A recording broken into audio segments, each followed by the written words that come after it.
अजीज दोस्तों, स्वागत है प्रोग्राम में। अजीज दोस्तों, बलूचिस्तान की सिचुएशन हद से ज़्यादा ख़राब है, जिस पे मैं जाने से पहले 3 खबरें आपके साथ शेयर करना चाहूँगा।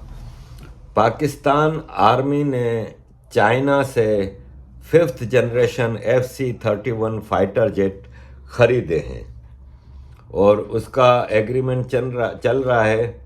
और air chief marshal Zaheer Ahmed Babar Sidhu ने अनाउंस किया है कि पाकिस्तान FC-31 गायर falcon 5th generation fighter jet खरीदने वाली है। अभी टाइमलाइन क्वांटिटी का नहीं बताया गया है। पाकिस्तान टर्किश कान 5th जनरेशन फाइटर भी खरीदने की कोशिश कर रहा है। खाने को टका नहीं है, आटा है नहीं, और ये 5th जनरेशन फाइटर लेंगे। मेरा इनसे सवाल ये है कि 1971 से लेके आज 53 सालों में आपने इतने जेट खरीदे हैं, उसका इस्तेमाल क्या हुआ है? F-16 लिए, J-17, J-13 पता नहीं क्या क्या लेते रहे हो, उन सब का यूज़ क्या हो रहा है? तो ये है कि बस फजूल में किकबैक मिलती हैं। आसिम मुनीर और उसकी टीम भी सोच रही है कि हम कुछ फ़ायदा उठा लें। अजीज़ दोस्तों, ये आपके साथ एक नोटिस शेयर कर रहा हूँ। National college of arts Lahore, notice में स्टूडेंट्स को कहा गया है कि नेशनल कॉलेज ऑफ आर्ट्स के वॉशरूम में स्टूडेंट्स बहुत ज़्यादा मास्टरबेशन करते हैं, वो ना करें। तो पूरी कौम को जब आपने एक ही धंधे पे लगाया हुआ है, हूरों के चक्करों में रखा हुआ है, तो उसने और क्या करना है। अजीज़ दोस्तों, बलूचिस्तान पे जाने से पहले मैं आपके साथ ये कराची के हवाले से छोटी सी खबर शेयर करूँगा कि MQM के 2 रंगरूट रज़ा हारून और अनीस अहमद एडवोकेट ने पीपल्स पार्टी ज्वाइन किए और आसिफ जरदारी ने इनको अपना कुत्ता बनाते हुए इनके गले में पट्टे डाल दिए पीपल्स पार्टी के। रज़ा हारून और अनीस एडवोकेट लंदन में रहते थे और मैं अपने MQM के पीरियड में इन लोगों को बहुत ही करीब से जानता हूँ। दोनों एक नंबर के हरामी, दोनों एक नंबर के चोर, डाकू, और सारा टाइम हमें भाषण देते थे अल्ताफ़ हुसैन से वफादारी और ये और वो। और ये वो पहले लोग थे 2016 के ऑपरेशन के बाद जिन्होंने MQM से निकलते हुए अल्ताफ़ हुसैन को गालम गलोच की। ये रज़ा हारून जो है वो अल्कोहलिक, टोटली 24 घंटे नशे में पड़ा रहता है। ड्रिंक एंड ड्राइव केसेस में लंदन में काफ़ी बार पकड़ा गया है। और इसने कहा था कि अल्ताफ़ हुसैन का एक पता नहीं कौन सा पीरियड होता है जिसमें वो भी पीते रहते हैं और ये और वो, खूब इसने।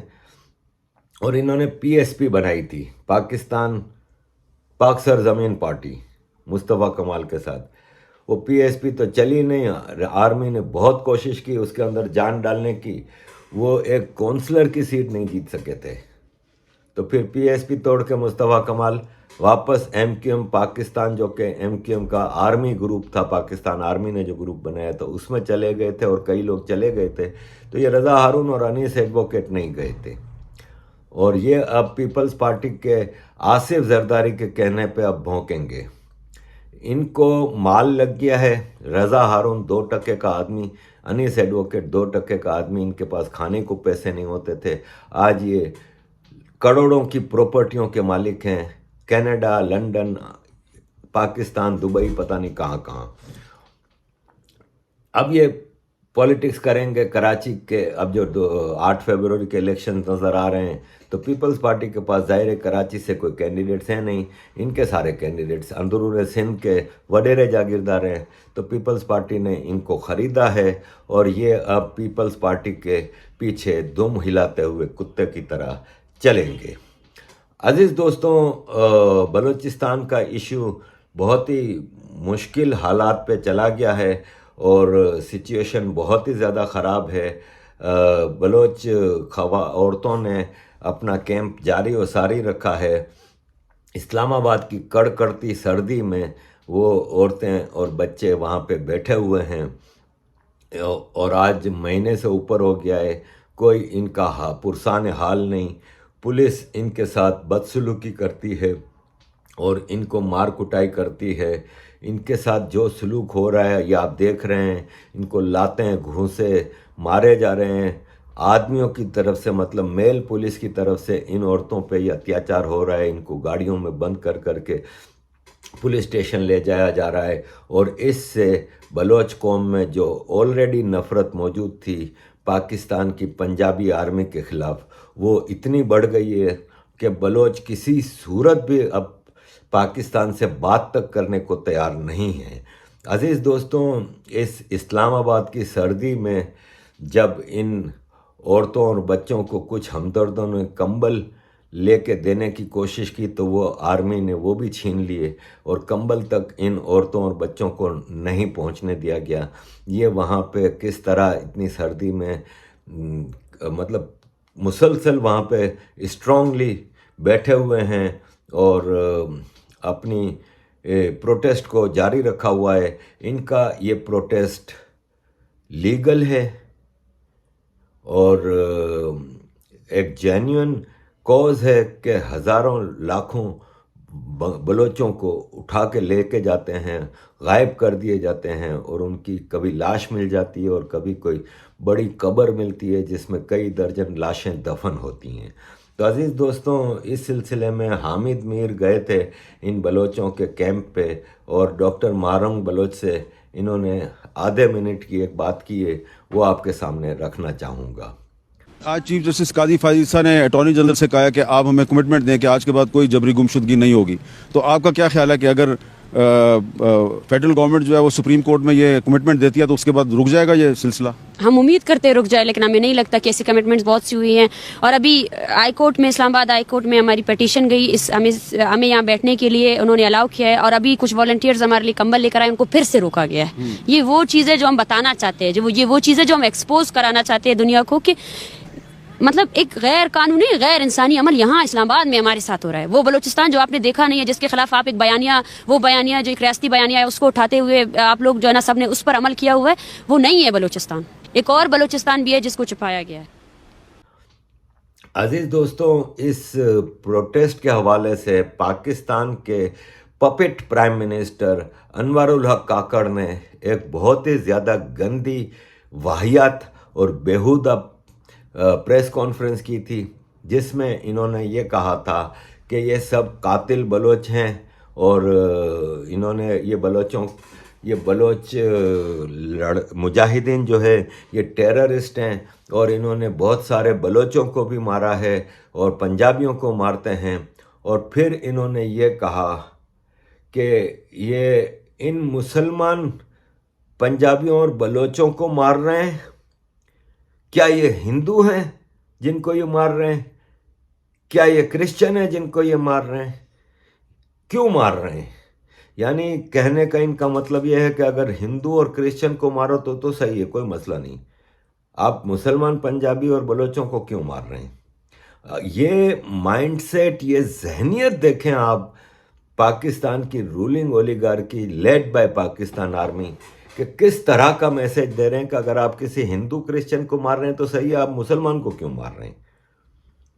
और फिर यह है कि ये एक आरोप है बलोचों के ऊपर, वरना बलोच सिर्फ आर्मी, एफसी, पुलिस, ये जो जालिम लोग हैं जो बलोचों पे अत्याचार कर रहे हैं उनका मुकाबला कर रहे हैं और ये एक जिहाद कर रहे हैं, आज़ादी की जंग लड़ रहे हैं और एक जेन्युइन इंडिपेंडेंस मूवमेंट है बलोचों की जिसको कि ये लीड कर रहे हैं।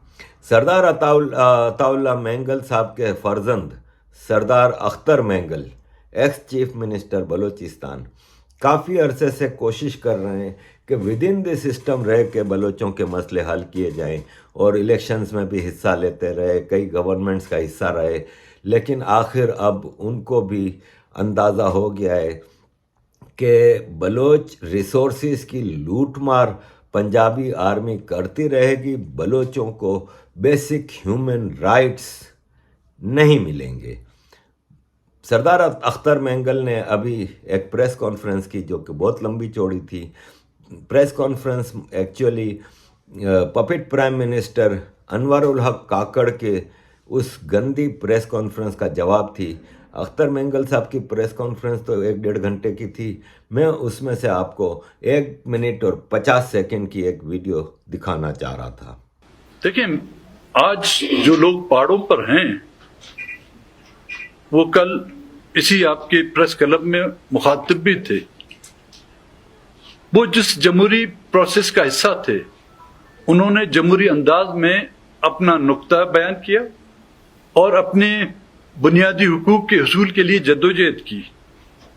आज बलूचिस्तान का सिर्फ कबायली लोग जो है पहाड़ों पे नहीं है, आपके well educated Islamabad university, Lahore university, आपके डॉक्टर्स, आपके इंजीनियर्स, उन सबको पहाड़ों पर भेजने वाला कौन है? क्या उन पहाड़ों पर बैठकर उनको कोई अट्रैक्शन थी जो उनको लेगी? नहीं, क्योंकि ये जमीन उनकी अपनी सरजमीन आपने उनके लिए इतनी तंग कर दी कि वो पहाड़ों पर गए। नवाब भुगटी साहब 80-85 साल की उम्र में जब वो चल नहीं सकते थे, उनको आप जब उसके घर पर हमला किया गया डेरा बूटी पर, उनको मजबूर किया गया, वो पहाड़ों पे गए। और फिर आपने कहा कि हम उनको ऐसा हिट करेंगे, उनको पता नहीं चला। आपने हिट किया, हमें पता नहीं चला, लेकिन 2006 से लेकर आपको पता चला नहीं चला कि आपने कौन सी गलतियां की। आपने क्या कुछ नहीं किया, लेकिन बदकिस्मती से आपको अभी तक पता नहीं चल रहा। हमें तो पता चल गया, हमने लाशें उठाई। आपको अगर अकुल होती तो आपको उस बयान देने से पहले आपको समझना चाहिए था, लेकिन आप वही बैल हैं जिसके सामने हम बीनी बजा रहे हैं। अजीज दोस्तों, बलूचिस्तान का मसला ह्यूमैनिटेरियन है। बलूचिस्तान के लोग अपनी जेन्युइन आज़ादी की जंग लड़ रहे हैं और इसके लिए वो अब उनकी औरतें और बच्चे भी सड़क पे आ गए हैं और वो किसी सूरत अब वापसी के रास्ते पे जाने को तैयार नहीं हैं। बलूचिस्तान की सिविल ब्यूरोक्रेसी, जो सरकारी कर्मचारी हैं, वो भी तुर्बत और इस्लामाबाद में जो आंदोलन हो रहा है बलोच औरतों और बच्चों की तरफ से, उसकी सपोर्ट करने लगे हैं, जिसकी वजह से बलूचिस्तान गवर्नमेंट ने 44 सरकारी कर्मचारियों को सस्पेंड कर दिया है उनकी नौकरी से, और किसी सूरत पाकिस्तान बलूचिस्तान के हवाले से ज़रा भी राइट्स देने को तैयार नहीं है। ऐसी सिचुएशन में बलोचों के पास कोई ऐसा रास्ता रह नहीं जाता कि वो पाकिस्तान के साथ अब बातचीत भी करें। वसाइल की लूटमार जो है वो भरपूर तरीके से जारी है। गैस, पेट्रोल, मैग्नीशियम, सोना, आयरन, कोयला, ये बलूचिस्तान की ज़मीनों से पंजाबी और चाइनीज़ आर्मी लूट मार के तरीके से लेके जा रहे हैं, जिसका ना कोई हिसाब किताब होता है, ना रिकॉर्ड होता है। टोटल चोरी है, डकैती है ये, और बलोच इस पे अब तैयार नहीं है। इसके अलावा पॉलिटिकल राइट्स बलूचिस्तान को एक ज़माने से नहीं मिले। Nawab Akbar Bugti ex Balochistan chief minister थे, वो भी इस्टेब्लिशमेंट के साथ काफ़ी अरसे तक बना के रखी। आखिर मजबूरन उनको भी पहाड़ों पे जाके जंग का हिस्सा बनना पड़ा और फिर मुशर्रफ ने इनको मिसाइल मार के पहाड़ों के अंदर ही शहीद कर दिया गया था। तो पॉलिटिकल लीडरशिप, पॉलिटिकल राइट्स भी बलोचों को बिल्कुल नहीं मिल रहे। बलूचिस्तान में आर्मी के पपेट्स होते हैं, वो इलेक्शन में हिस्सा लेते हैं, इलेक्शन में उनको जिताया जाता है और फिर वो बलूचिस्तान के चीफ मिनिस्टर और मिनिस्टर्स और ये सब चीज़ें बनते हैं। बेसिक सिविक फैसिलिटीज़ भी बलूचिस्तान को कोई नहीं है। गैस पूरे पंजाब को सप्लाई करता है बलूचिस्तान, लेकिन बलूचिस्तान के अपने गांव, गोठों, शहरों में, घरों में गैस नहीं होती। और आपको पता है कि बलूचिस्तान एक माउंटेनियस टेरेन है, पहाड़ी इलाका है, जहाँ पे सर्दी बहुत ज़्यादा होती है, वहाँ पे गैस ना होने के बराबर होती है। पानी का एक बहुत बड़ा मसला है, बलूचिस्तान तक कोई दरिया पहुंचता ही नहीं है। बलूचिस्तान क्या सिंध में भी कोई दरिया पहुंचता नहीं है कि सारा पानी पंजाब पी जाता है।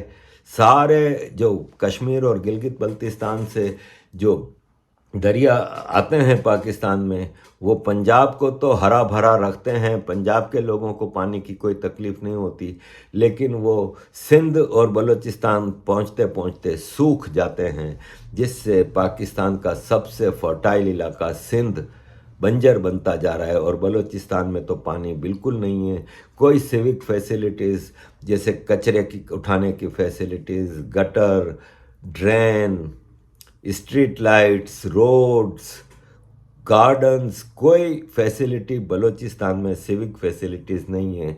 तो बेसिकली हर किस्म का ह्यूमन राइट वहाँ पे छीन लिया गया है। बलूचिस्तान पाकिस्तान का वाहिद इलाका है जहाँ पे रिलीजियस माइनॉरिटीज़ हिंदुओं को कोई तकलीफ़ नहीं है, और सिंध की तरह वहाँ की बेटियों को अगवा नहीं किया जाता। वहाँ हिंगलाज माता का इतना बड़ा मंदिर है, फॉलोइंग है, जिसकी टोटल सिक्योरिटी देखभाल बलोच मुसलमान भी करते हैं, और वो वहाँ पे कोई आंच आने नहीं देते। लेकिन इसके बावजूद बलूचिस्तान में एक शफीक मैंगल और इस तरह के ग्रुप्स मुल्लाओं के क्रिएट किए गए, आर्टिफिशियल लीडरशिप क्रिएट की गई। बलूचिस्तान में हज़ारों मदरसे बनाए गए हैं। बलूचिस्तान में पाकिस्तान आर्मी के बाकायदा ट्रेनिंग कैंप्स हैं, जहां से टेररिस्ट अफ़गानिस्तान और भारत की तरफ ट्रेन करके भेजे जाते हैं। बलूचिस्तान में ही पाकिस्तान ने चागई के इलाके में एटमिक धमाके भी किए थे। इस तरह की गैर इंसानी एक्टिविटीज़ के लिए पाकिस्तान की पंजाबी आर्मी ने बलूचिस्तान को अखाड़ा बनाया हुआ है हमेशा से, लेकिन बलूचिस्तान के लोगों को कोई सहूलत, कोई फैसिलिटीज़, बेसिक ह्यूमन राइट्स नहीं हैं। सबसे बड़ा ह्यूमन राइट है राइट टू लाइफ, वो भी अब नहीं है। तो बलूचिस्तान के लोग पॉइंट ऑफ नो रिटर्न पे आ चुके हैं, और ये डॉक्टर महरंग बलोच जो कि इस वक्त लीड कर रही हैं बलोच आंदोलन को औरतों और बच्चों की तरफ से इस्लामाबाद में, ये तफसील से बता रही हैं कि बलूचिस्तान का मसला क्या है। ये बताती हैं कि बलूचिस्तान के मुख्तलिफ़ इलाकों में जब हम लोगों को उठाया जाता है, आदमियों को, औरतों को, बच्चों को आर्मी उठा के ले जाती है, उस वक्त ये मीडिया के कैमरे ये सब नहीं होते। महरंग बलोच की ये बात सुन के आपके रोंगटे खड़े ना हो जाएं, तो आप देखिएगा। पर आपके इतने बड़े बड़े जो आप ये माइक कैमरे उठा के लाते हो ना, वहाँ पे कोई नहीं आता है, ठीक है ना। बलूचिस्तान के दूर दराज इलाकों में जब आपके एफसी जो है ना औरतों को मारती है, जब आपके एफसी ने ओशाब में 2 बच्चों पर गोला बारूद फेंके ना, वो न्यूज आप लोगों ने कभी नहीं दी। आप लोगों में से किसी भी मीडिया चैनल को मैं चैलेंज करती हूँ कि वो आए बलूचिस्तान में। आप लोगों में से कौन है जो जिसने तुर्बत देखा है, जिसने ओशाब देखा है, जिसने आवारान देखा है? आवारान में एंट्री आपको नहीं मिलेगी, आवारान में आपको वीजा लगा के जाना पड़ेगा। ये है वो बलूचिस्तान जिसको आप लोगों ने देखा नहीं है, जिसको आप लोगों ने सिर्फ और सिर्फ व्हाट्सएप के कॉपी पेस्ट बयानिए से जाकर जो है ना मैच किया हुआ है। उस बलूचिस्तान को देखने की आप में जरूरत नहीं है। अगर आप देखेंगे तो मुझे यकीन है, अगर आपके अंदर इंसानियत है तो आपकी आंखें शर्म से डूब मरनी चाहिए। शर्म करें आप लोग, शर्म करें आप लोग कि आप लोगों ने एक कौम को 70 सालों से खून रेजी की है, 70 सालों से उसकी औरतों को नहीं बख्शा है, उसके मर्दों को नहीं बख्शा है। ये है वो आपकी रियासत की हकीकत। आप हमसे मुजम्मत करवाकर अपने रियासती जब्र को नहीं छुपा सकते। आप हमसे मुजम्मत करवाकर सबसे पहले याया खान से जाकर मुजम्मत करवाए, सबसे पहले अपने सबसे बड़े हीरो जो मुशर्रफ है ना, उससे जाकर मुजम्मत करवाए कि उसने जो है ना एक 80 साल बुजुर्ग बुकटी पर भी गोला बारूद मांगे, उसको भी मारा, ठीक है ना। जाए अपनी रियासत के मशीनरी से जो है ना मुजम्मत करवाए कि उन्होंने बलोचों की नस्ल कुशी क्यों की, वो आज भी नस्ल कुशी क्यों कर रहे हैं। ये आपकी रियासत की हकीकत है कि 3:30 बजे आपके वीगो में जो नामालूम अफराद है ना, जिनको मैं बुज़दिल कहती हूँ, आज तुमसे ज्यादा बुज़दिल तो कुछ है ही नहीं। ये रियासत जिससे आप हमें डराते हैं, इसकी सोच ये बचकाना सोच है। औरतों और बच्चों को मारने के बाद जब ये औरतें आई हैं अपने घरों में खुशियां लाने के लिए, फिर से आप इन पर हमलावर हो रहे हैं। कब तक आप हमलावर होंगे बलोच पर? देखे पूरी हमारी कौम हमारे साथ खड़ी है। हम अपनी नस्ल कुशी के खिलाफ खड़े हैं। हम अपनी जमीन पर आपका एक कदम भी अभी बर्दाश्त नहीं करेंगे। वो कदम, वो बंदूक जो सिर्फ और सिर्फ बलोच मासूम लोगों को मारने के लिए है ना, हम उस बंदूक के खिलाफ निकले हैं। आप हमें सख्त कहें, आप हमें जो भी कहें, लेकिन ये वो हकीकत है जो हम बयान करेंगे।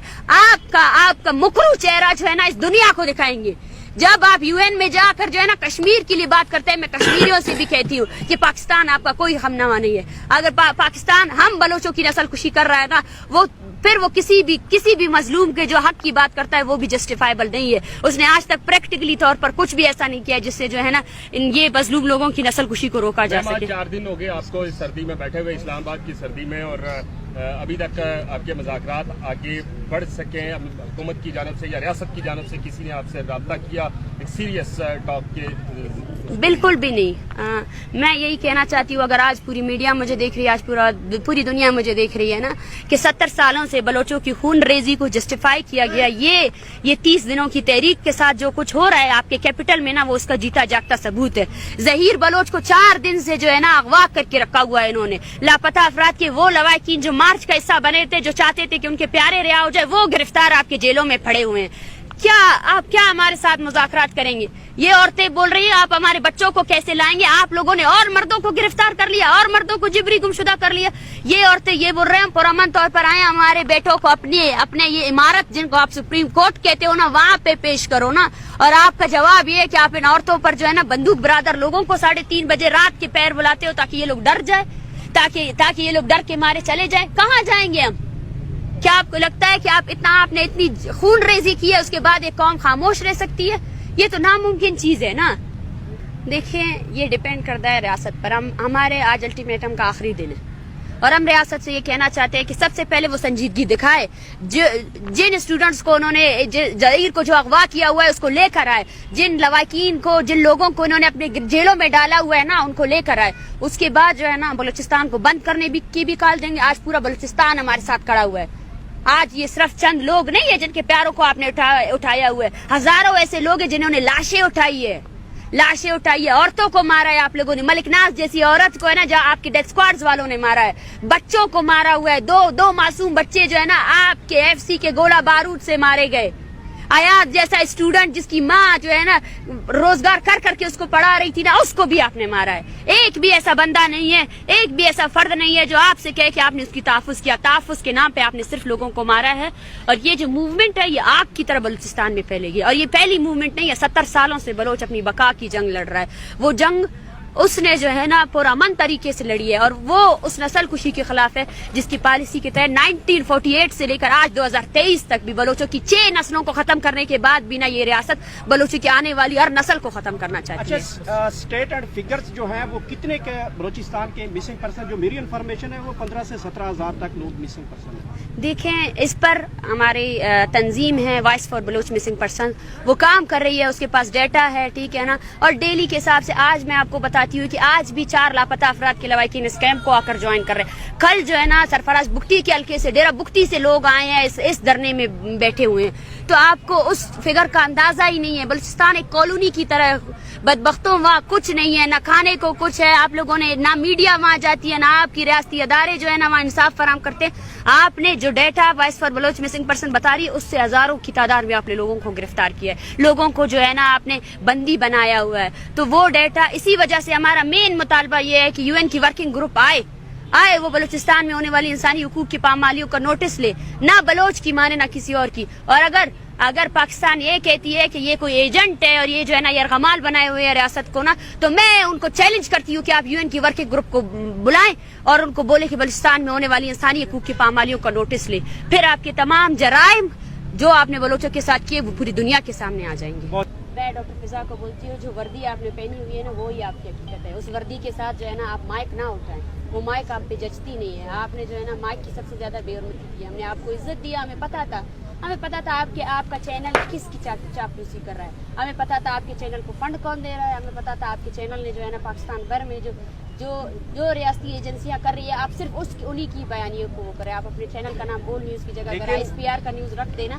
तो ज़्यादा आसानी होगी, लेकिन फिर भी हमने आपको इज्जत दिया। अच्छा, लेकिन बताइएगा कि आपने बहुत बड़ा एक इदारे के ऊपर इल्ज़ाम लगाया है कि उन्होंने भेजा है, वो तो इदारा पाकिस्तान की बड़ी कौमी सलामती का इदारा है और आपने बड़ा इल्ज़ाम लगाया, कोई सबूत है आपके पास? सबूत उनके सवालात है। सबूत उनका ये है कि सबसे पहले कोई साफ़ी अगर यहाँ आता है, यहाँ पे बहुत से जिम्मेदार साफ़ी भी आए हैं, मैंने उन सबको ये कहा है आप मेरी ना सुने, आप इन औरतों की सुने, इनकी बातें सुने, इनके हाथों में जो तस्वीरें हैं ना उनको देखें, ठीक है ना। ये गैर इंसानी अमल है कि आप यहाँ पे सबसे पहले आते हो और सबसे पहले आपकी कारकर्दगी भी जांची जाती है। आपने जो है ना बलोचों की नस्ल खुशी पर अब तक क्या मजम्मत की है, आपने कत्ल गारत पर क्या मजम्मत की है अब तक, आपने जो है ना बलोचों पे जारी इतनी बड़ी नस्ल खुशी है उस पर आप लोगों का कोई सवाल नहीं आया है। और आप जो है ना मजम्मत कराकर सिर्फ इस बयानिए को खत्म करना चाहते हैं। आपने बलूचिस्तान को एक कॉलोनी की तरह ट्रीट किया है। हमारी अजीज दोस्तों, ये सारा सिचुएशन आपके सामने बलूचिस्तान के हवाले से रखी है। थैंक यू वेरी मच अजीज दोस्तों for all your support. Kindly keep supporting.